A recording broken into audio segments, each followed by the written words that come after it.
Blended Podcasts. Brought to you by Blended Audio.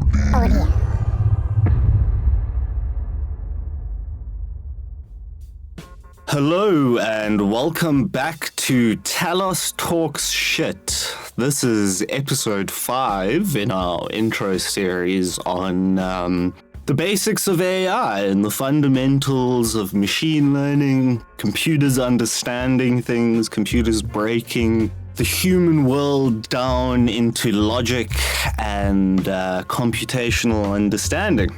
As always, I'm joined by my co-host, Pubby. What's up? What's up? And yeah, so we hope you guys have already listened to the first 4 episodes. And what we want to do with this episode is just clarify a little on episode 4. So at the end of episode 4, we had gotten to the point of machines learning how to learn. So we broke down the world into functions of compute, either positive or negative results, and the output of machine learning, the aim of the output of the machine learning is to produce a positive result based on the input.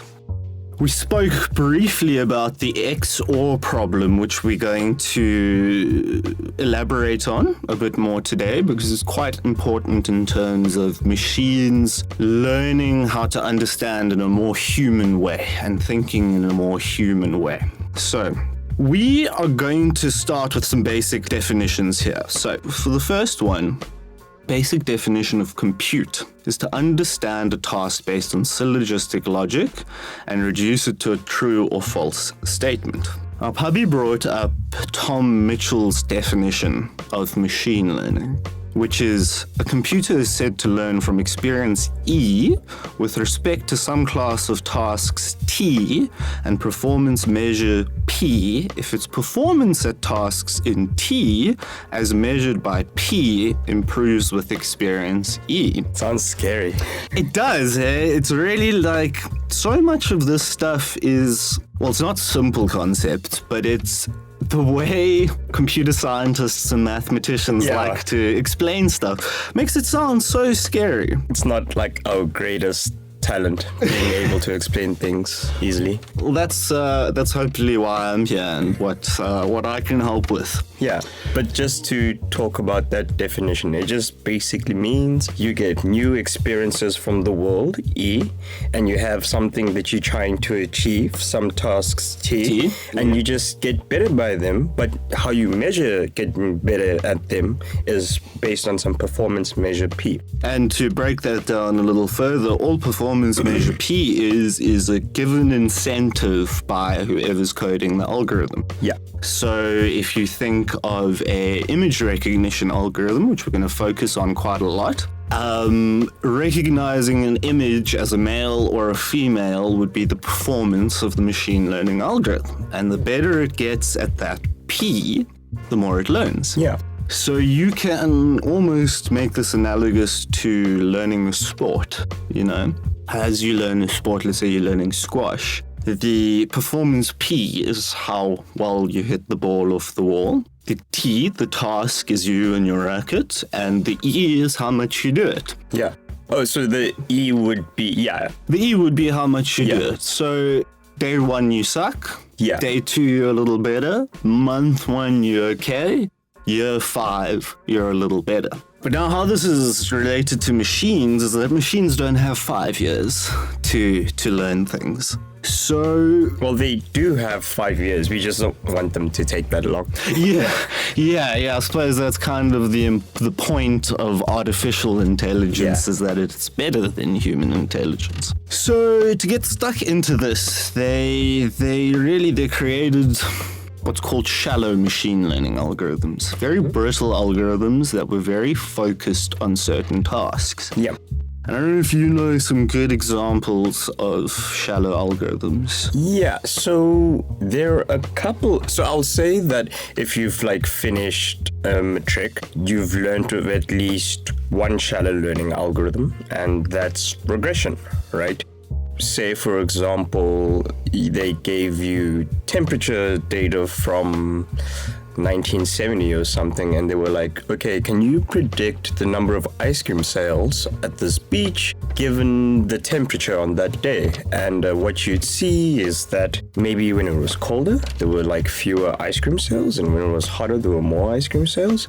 And you draw a line of best fit. And that's an example of shallow machine learning. Okay, so that if you were to create an algorithm, it's trying to extrapolate the next step based on current data. So it has very narrow scope. It has inputs being very simple things like temperature and ice cream sales, and output. Well, the output would be number of ice cream sales. Right. So the input would be temperature, the output would be number of ice cream sold. And it's a very simple mathematical formula. It's direct, it's straightforward. And it's not perfect at all, right? It's a very simple idealization of what's actually happening, which what a lot of machine learning is. That's very interesting because now you've got this machine that knows how to tell how many ice creams are going to be sold on your 27-degree day, but you ask that machine what flavor of ice creams and it's stuck. Doesn't know. Yeah. It doesn't know. Yeah. So that's really shallow learning. You can think of it as a very shallow pool of water in a tank, and that's all there is for that algorithm to understand.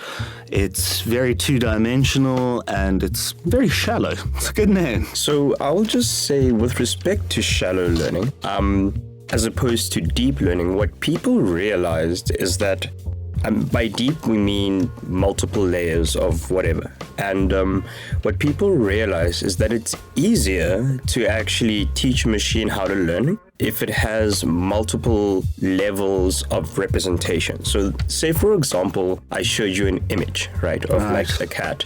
What a shallow machine learning algorithm would do is it would just take that raw data from that image and it would try predict, is this a cat or a dog? What a deeper model will do is that in the first layer, it will take the image and it will translate that to a second layer where it's maybe looking for fur or like certain types of eyes or like certain types of ear shapes. And in another layer, it will take the learned images, so there's certain types of ears, and it will be like, okay, there are 2 ears like that and 2 eyes like that, and there's some whiskers, and it will like send that to another layer, and the other layer will do other things. And only at the final layer, it will take all these different layers of representation and turn that into a classification, whereas shallow learning just went straight from the data to the prediction. So it's those different layers of representation that makes it deep. Right, exactly. And this is what we're going to get stuck into now, is how exactly they made those layers deep, because that's really where neural nets come in. And just to give a bit of a background on neural nets, the idea of a neural net was first invented by this guy called Frank Rosenblatt in the late 50s. Yeah, the perceptron. He was actually a psychologist, not a computer engineer. Yeah. And the reason that's interesting is because his concept of a neural net was based around single neurons, or nodes that the machine can use to transmit data and use for its understanding. But he came up with a very simple neural net. So to try explain it to everyone, if you imagine a triangle, right? And at the top of the triangle is 1 circle, and at the bottom of the triangle is 5 circles. Okay. In between the 1 circle on the top and the 5 circle at the bottom, there's cascading numbers of triangles. So it goes 5 circles to 4 circles to 3 circles to 2 circles to 1 circle. Okay. Making a triangle. Now, you know a little bit better who formalized the theory of neural networks in this way. George Hinton? George Hinton, the great George Hinton. Yeah, because the thing is, he thought about this in the 50s, but perceptrons only really became popular in the 80s because someone had to formalize that idea of neurons into mathematical logic for the machine. So when they formalized it in the 80s, they had this triangle, and it was specifically 5 data input points and 1 output point. Oh, is that the exact number? That was the exact number as far as I understand, yeah. And it only worked in a forward logic sense. So the 5 dots at the bottom were only connected to the 4 dots above it, and the 4 dots above it are only connected to the 3 above that, and then the 2 above that, and then to the 1. Yeah. So what that creates is a much more complicated, but still not very capable system where data can have sort of 5 separate data points at the intro to create one data output conclusion.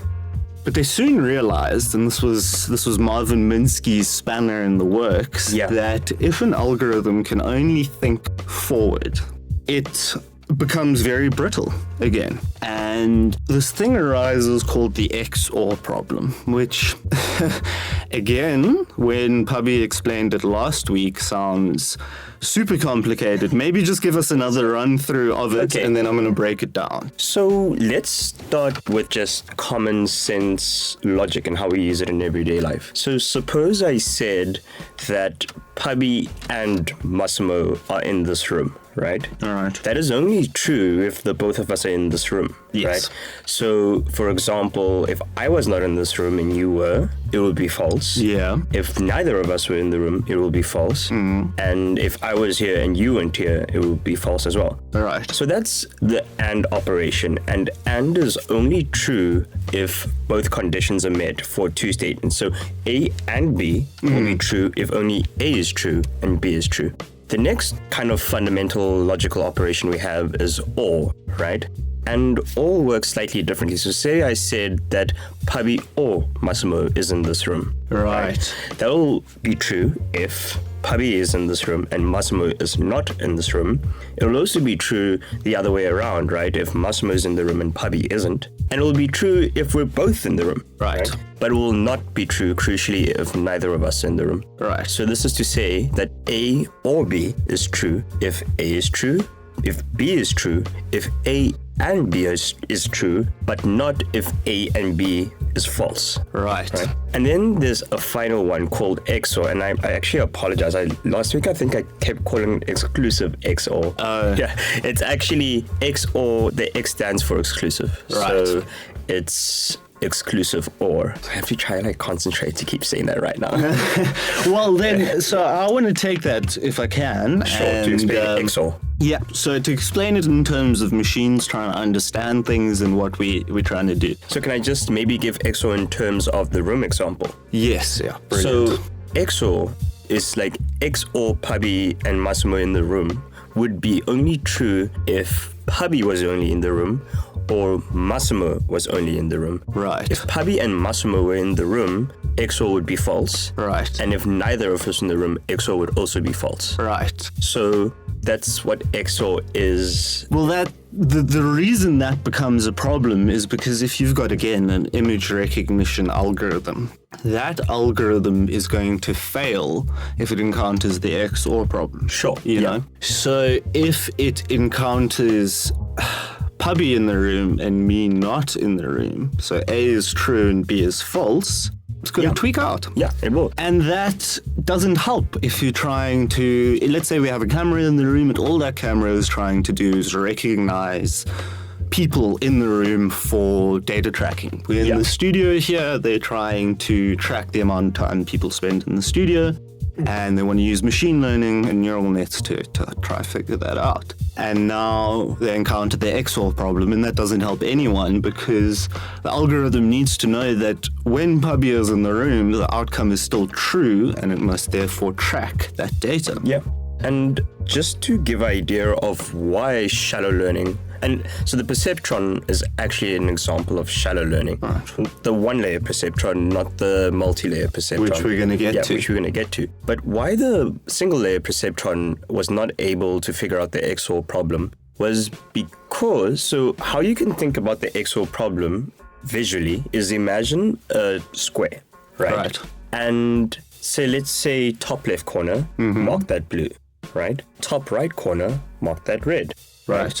Bottom right-hand corner, mark that blue, and bottom left-hand corner, mark that red. So the opposing corners the opposing are side, opposite. yeah. So now, what the perceptron, the type of classifier it is, it's called a linear classifier. And what linear classifiers do is that, imagine I have points in space, something is, the points are called linearly separable if I can find some line that separates the different colors. So imagine I had some blue dots in some space and some red dots, and I could find a line right in between them so that all the blue dots lie to one side and all the red dots lie to another side. You would say that that space is linearly separable, and shallow learning can find linearly separable functions, right? Right. But try your hardest. You cannot linearly separate this square example that I just gave you. So there's no line that you can draw on that square that linearly separates the blue from the red dots.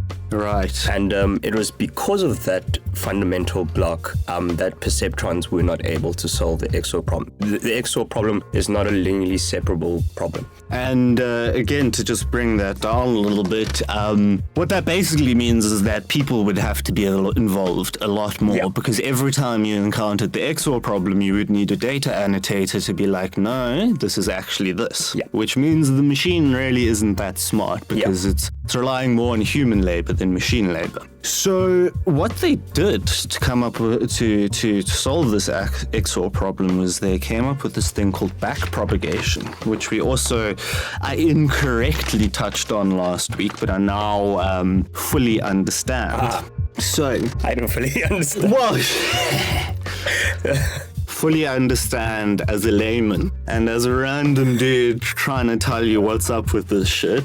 But basically, what backprop does is it takes the forward operating triangle invented by Frank Rosenblatt, and it allows the data to go backwards as well. So before the data can even go backwards, the machine needs to be, the nodes need to be interconnected. So in your sort of linear original, it's called a hierarchical neural net, you have a forward-facing triangle, and as I said, each node only connects to the node directly above it. Sure. With a backpropagation neural net, each node now connects to every other node. So there's this Not to every other node, to every other node in the layer above it. To every other node in the layer above it. Okay, that's quite the important. fully connected neural net. Right, so that basically allows data to go back and forth and back and forth and back and forth. And if you think about these 5 data input points, a person in a room is supposed to have arms, have legs, speak, be tall, and have hair. Those are your 5 classifiers for what's going to input the data, and your output is person in the room, right? And let's say your hands are tucked into your pockets, so the camera can't see. Without backpropagation, that machine learning algorithm, that neural net is going to go, there's no person in the room because that data point is false, we can't see their hands, and that's finished. With backpropagation, that information can now flow to the output point, but then flow back to make sure that it's correct. And what it does when it flows back is it changes its weighting of correctness. So it's almost like the machine makes suggestions to itself, Yeah. So layer 1 with 5 input points is an input layer, and layer 5 with the 0 output point is an output layer. The 4 layers in between that are what's called latent space. Or Hidden layers. Hidden layers, right? And these hidden layers advance machine learning and neural networks in a huge way, because now instead of someone sitting at the output point going, you messed that up because that is a person, they just have their hands in their pockets, the machine can go back on itself and say, okay, we've seen some other people with their hands in their pockets and we know that was correct. So there's more of a chance that you're correctly identifying this person based on previous knowledge. That basically makes sense to me. Right, and then to just give a quick example of that, what would be a sort of really fundamental neural net you can figure out on the spot here? A fundamental just a basic hidden layer. So, there are different types of neural net, but the one that you just described, where all the neurons in one layer are connected to all the neurons in the above layer, that's the simplest kind of neural net you get. It's like the vanilla feed-forward neural net. Vanilla feed-forward with backprop neural net, and importantly, it's the type of neural net that allowed for the the third or fourth even explosion of AI, I guess because it fundamentally changed things, and it fundamentally made machines much more human-like in their cognition, in that they were able to estimate and think about data within machine layers, similar to how a human mind works, where you have this esoteric space where you're formulating your ideas and your output. So just a couple of things. The one is that, so you are right that backprop feeds data forwards and backwards. But crucially, when the forward pass happens, it's actually like, say, for example, you're trying to classify an image of a cat. It'll be the image of the cat going through these layers. But when it gets to the output, say it predicts that it's a cat and it's actually like a horse or something, there's some measure, some loss number, right? There's a loss function, which basically measures how wrong you are, right? Right. And when it backpropagates, it's not backpropagating the same data, it's propagating the error. Right? And what the neural network does is that it uses the error to update its weights. So how I like thinking about it is that imagine you're a sound engineer and you have all these buttons and all these like knobs that you can tune. But crucially, tuning one knob affects how you're going to tune other knobs, right? So maybe increasing the gain here, you might want to decrease the pitch somewhere else. Right. And what backprop does, it's a way of automatically decreasing the pitch, maybe increasing the gain for like 100 different knobs. Right. And it does it in just the right way so that hopefully the next time you send through the same images, the chance that it gets them right is higher. Right. No, that makes a lot of sense. And the fact that you brought up errors and how they're involved in neural nets is actually a perfect point for us to end this episode. Yeah. And we do hope you'll join us for episode 6, which is the rise of neural nets. Oh, yeah. How error functions make machines farter. There they are. They make them way farter. I wish I could make a machine fart. That would be... They're working on it, dude. The next startup MIT, idea we have. they got a lab. It's coming, dude. Smells and everything. Sorry, The friends. rise of the smelly AI. Yeah, join us next week for the rise of the smelly AI and why that matters. No, for real though. Join us next week for the rise of neural networks, how errors made them smarter, how adversarial combat became involved, and how machine learning has risen into what's terrifying you and shocking you today. I would like to thank, before we go, Blended Audio Studios and Blended Podcasts for hosting this podcast for us. Thanks to Pubby, as always. Today, thank you, Alex Myberg, for engineering us, and we'll see you guys soon.